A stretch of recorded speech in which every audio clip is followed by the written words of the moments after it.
Em 1967, um jovem chamado John Gupton foi convocado para lutar na Guerra do Vietnã. Gupton não sabia ler ou escrever, e nem sabia de que estado ou cidade ele era, e nunca tinha ouvido falar do Vietnã. Foi ao perceber isso que um soldado questionou seu oficial imediato sobre como alguém com deficiência mental tão óbvia poderia se juntar ao exército. E o oficial respondeu: ele é só mais um dos imbecis recrutados pelo McNamara.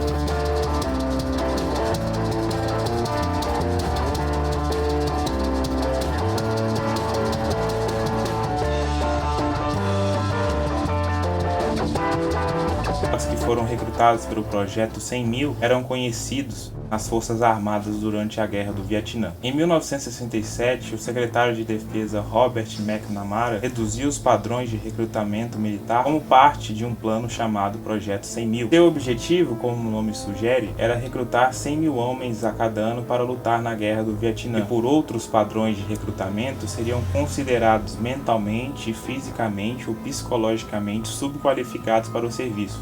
Todos esses homens tinham QI abaixo de 90 e quase metade tinham QI abaixo de 70. E desde o lançamento do projeto em 1966 até o seu término em 1971, mais de 354 mil homens que antes foram recusados pelas Forças Armadas puderam fazer parte do Exército. Destes 354 mil, aproximadamente 5.400 morreram em combate e mais de 20 mil ficaram feridos. Esses homens foram recrutados e pressionados agressivamente por meio de treinamentos fajutos que não cumpriam o mínimo dos padrões estabelecidos anteriormente pelo exército. Depois, esses soldados de McNamara foram enviados para o fronte de batalha em grande número. Para recrutar essa gente, eles tiveram que negociar benefícios e incentivos para convencer essas pessoas a se juntarem às Forças Armadas. Mas aqueles que voltaram com vida tiveram suas promessas quebradas e abandonadas pelo governo americano. E esse é um capítulo amplamente esquecido e vergonhoso da história recente americana. Robert McNamara e a administração do presidente Lyndon Johnson venderam o Projeto 100.000 como uma expansão dos programas de bem-estar do governo. Prometeram a homens pobres e com deficiência mental a oportunidade de aprender habilidades importantes na vida. O secretário de Trabalho, Daniel Moynihan, disse: as expectativas que pode ser feito nos Estados Unidos estão diminuindo. A nossa melhor esperança é usar as Forças Armadas como uma experiência socializadora para os mais pobres. E foi assim que foi vendida ao público a ideia de recrutar soldados com deficiências mentais. Mas há uma razão muito mais óbvia para recrutar gente nessa situação. À medida em que a guerra avançava, mais e mais sangue americano era necessário ser derramado no Vietnã a cada ano. E os filhos da classe média alta poderiam evitar o recrutamento buscando seja um programa universitário, como Dick Cheney, ou encontrando um médico amigável para obter um atestado médico de invalidez, como por exemplo Donald Trump. McNamara e Johnson foram confrontados com uma escolha muito difícil. Eles poderiam encerrar os programas universitários e enviar as crianças da classe média e dos mais ricos para a Guerra do Vietnã, e, diga-se à parte, é um país em que a maioria dos americanos nem sabe onde fica, ou eles poderiam começar a escrever todo tipo de gente, inclusive pessoas com deficiências físicas e mentais. E adivinha qual que eles escolheram? Em 1º de outubro de 1966, McNamara lançou oficialmente o Projeto 100.000. Seu plano visava recrutar aqueles que não tinham capacidade de evitar o recrutamento, ou seja, os mais pobres e os com deficiência mental, que não poderiam de maneira nenhuma receber o adiantamento estudantil.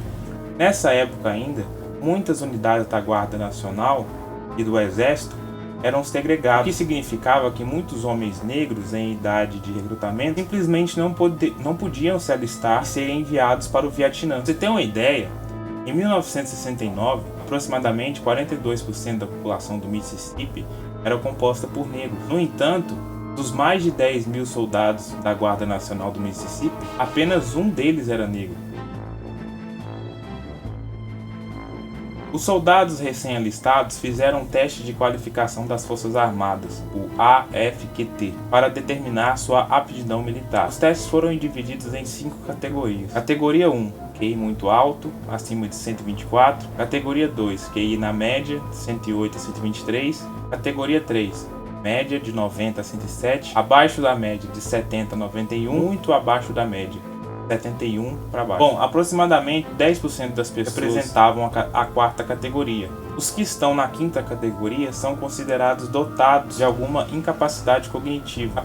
Tradicionalmente, as Forças Armadas aceitam apenas as categorias 1, 2 e 3, que são consideradas aptas para o serviço militar. O Projeto 100.000 mudou esses padrões. McNamara determinou que todos os da categoria 4 pudessem se alistar sem maiores problemas. E os alistados na categoria 5, alguns deles foram barrados. Mesmo assim, mais de 30.000 foram alistados através de uma brecha conhecida como aceitação administrativa. Isso foi projetado para impedir que gente evitasse o serviço militar ao falhar intencionalmente nos testes de aptidão. Os recrutadores poderiam passar pessoas que, segundo eles, possuíam um nível mental mais alto do que o implícito na pontuação do teste. Essa prática ela foi usada por trapaceiros, mas era muito mais comum usar em pessoas que genuinamente tinham alguma deficiência mental.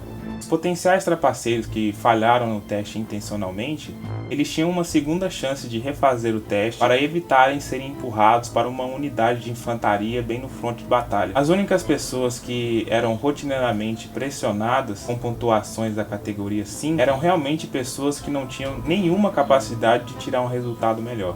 Um recrutador da Marinha de Cleveland testemunhou perante o Congresso americano que forjar resultados de teste era uma prática comum, até porque o pessoal que participava do teste era tão profissional em fingir os resultados que eles poderiam produzir a pontuação que eles queriam. Os recrutas estavam desesperados para cumprir as cotas de recrutamento do governo, então eles frequentemente assinavam nomes falsos e falsificavam toda a papelada pertencente a recrutas da categoria 5, gente que não sabia nem escrever o próprio nome. E esse recrutamento militar visava especificamente áreas mais pobres, seja elas urbanas ou rurais. Em um estudo da Rand Corporation, eles comparam os novos recrutas com o grupo militar em geral antigo. Cerca de 35% dos novos recrutas eram compostos por negros ou de origem espanhola, em comparação a cerca de 10% do grupo militar regular.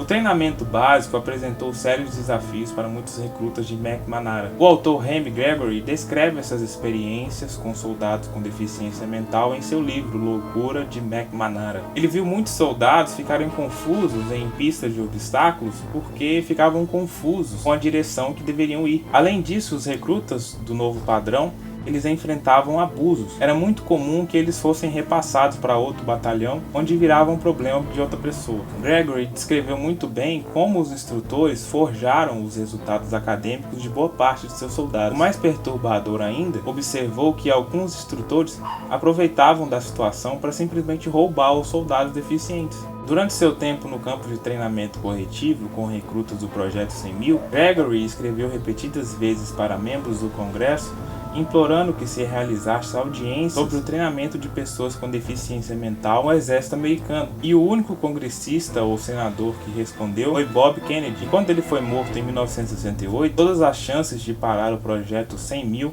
morreram junto com ele. No treinamento, tu podia forjar o resultado que fosse, mas o combate não é algo que possa ser manipulado. A certa altura, não havia ninguém mais que poderia passar pelo novo padrão. Como resultado, mais de 5.000 soldados com deficiência mental perderam a vida. Os soldados do Projeto 100.000 foram para o fronte em uma taxa 2 vezes maior do que outros soldados e foram mortos em uma taxa 3 vezes maior. Além dos soldados do Projeto 100.000 serem perigosos para si mesmos, eles também eram perigosos para todos que ficavam próximos a eles. Esses soldados que não conseguiam entender nem os comandos básicos representavam um problema muito sério. Um oficial de infantaria foi morto por um desses soldados. O sujeito ficou confuso depois que o oficial lhe deu uma senha para poder entrar em uma base de patrulha, mas o soldado ficou confuso e com medo e acabou atirando na cabeça do líder do pelotão. Outro recruta com deficiência mental não conseguiu travar o seu M16 e em um belo dia de patrulha,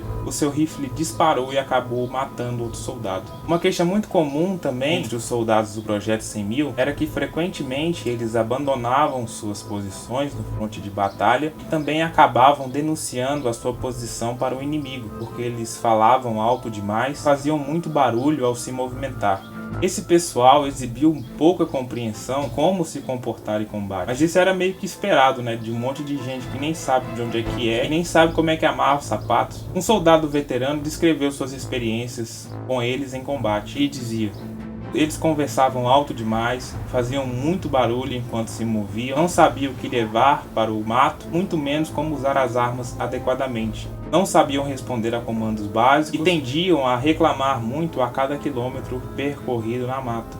Mas a verdade seja dita, eles eram buchas de canhão. Eles foram escolhidos como sacrifícios humanos para garantir que os papéis de combate fossem preenchidos por pessoas mais descartáveis. Mas em troca de seus sacrifícios, eles deveriam receber recursos que os tiraria da pobreza e lhes permitiria melhorar suas vidas ao retornar do Vietnã. Mas você ficaria surpreso ao saber que tudo isso era mentira?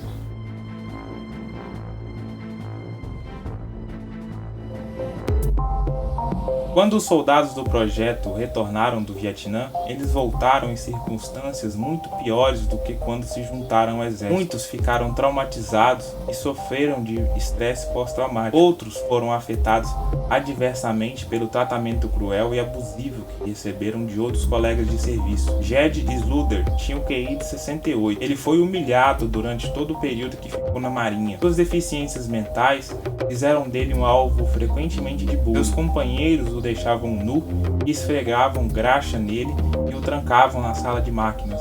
E forçou a entrar várias vezes com o pedido de AWOL, que seria uma espécie de licença temporária. E depois que ele saiu do serviço militar, ele não conseguiu encontrar mais nenhum trabalho devido a essas licenças que tirou.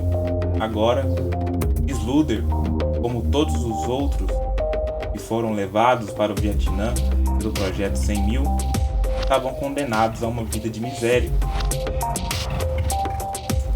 Então é isso, pessoal, espero que vocês tenham gostado do vídeo. Por favor, me sigam nas redes sociais, no meu Instagram, no TikTok, no Kawaii e também no Twitter. Muito obrigado e até o próximo vídeo.